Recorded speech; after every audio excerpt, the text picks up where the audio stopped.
Cô anh trên đây bán đó. Ở đây món rồi lại mới đấy.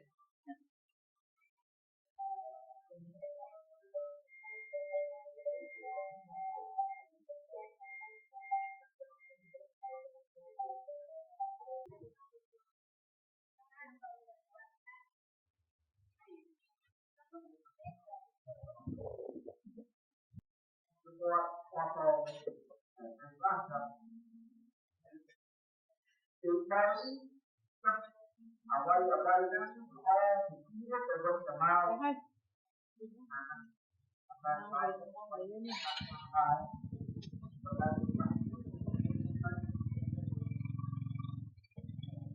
mau còn cách thì ra ở đây nó có một mình trước là ta đúng mà đúng tình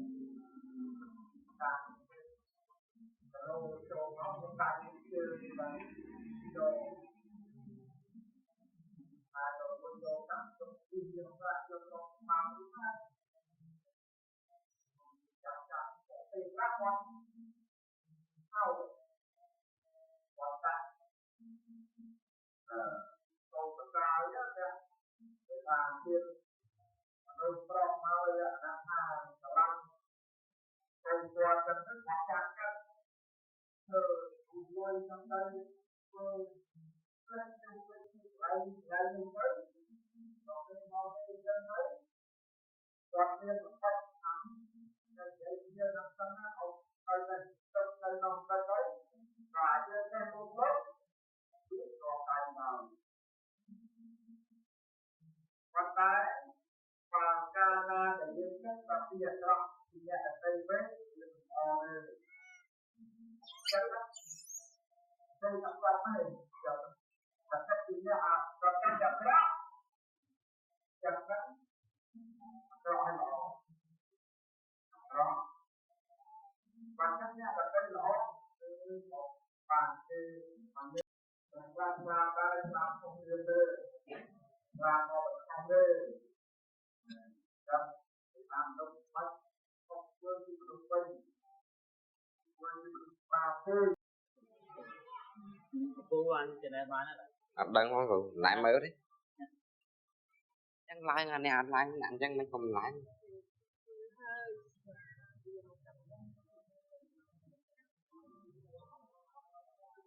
Thì đã chẳng lại nặng đuổi kìa mà học lại một tí.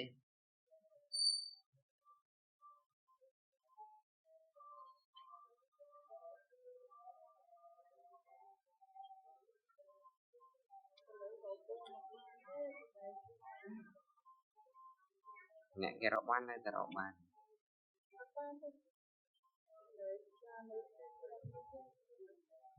món nào không ăn ngon đấy bị quật này đo mặt hai bàn bị quật này ba thằng lắm còn phải ơi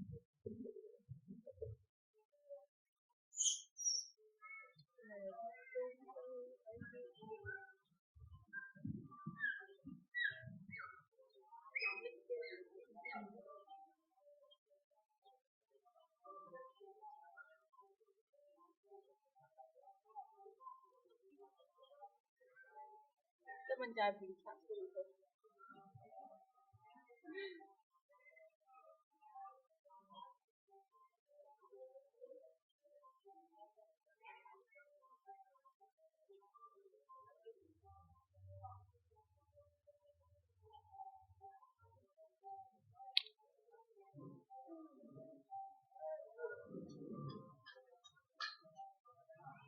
Semuanya.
Thầy rồi.